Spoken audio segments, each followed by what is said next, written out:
This is just to show the setup that I did for filling the plate.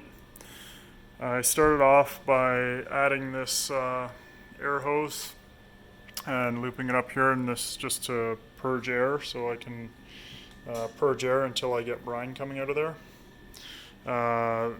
This was closed, the strainer was open, this was closed. When I first cracked this, I got a crazy loud water hammer kind of sound from the brine tank, and that startled me, so I shut it, and that was probably the wrong thing to do, but I'd only cracked it like just barely, not even the first notch, and then when I closed it, the pop topped off the tank and sprayed a little bit of brine in the ceiling. And then it was doing a whole lot of bubbling, which seemed kind of odd because I hadn't even let much air in. So I was using this valve this one here, to throttle the amount of air. This was still closed.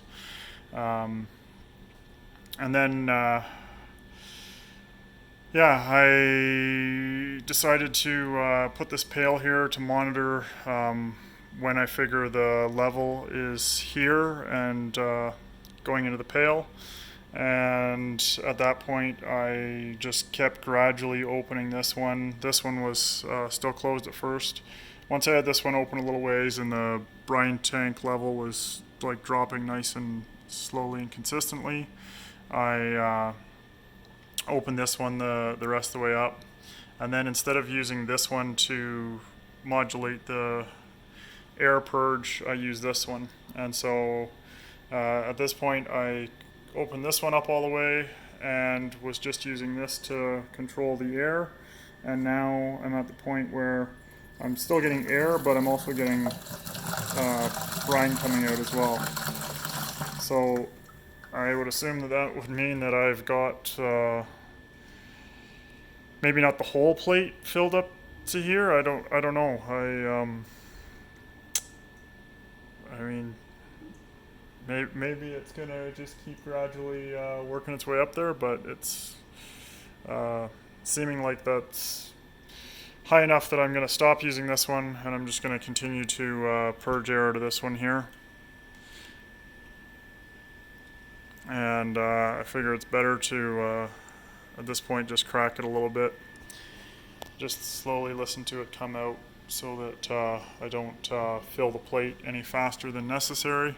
And I'll just keep an eye on the brine tank level and monitor it. If it gets down low enough, I'll move some more brine into there.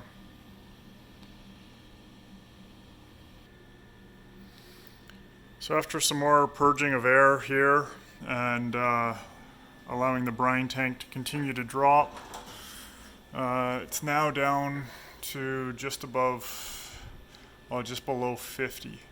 And it was at 82 when I started this. So it's maybe around 35 gallons so far. Think what I'm going to do is I'm just going to actually let it sit for a while, go have lunch, come back, and maybe see if there's been any more sort of air rise up to the top. But it is at the point that I was starting to get a little bit of brine pushed out. So I'll give it some time, go have lunch, and then see what happens after that.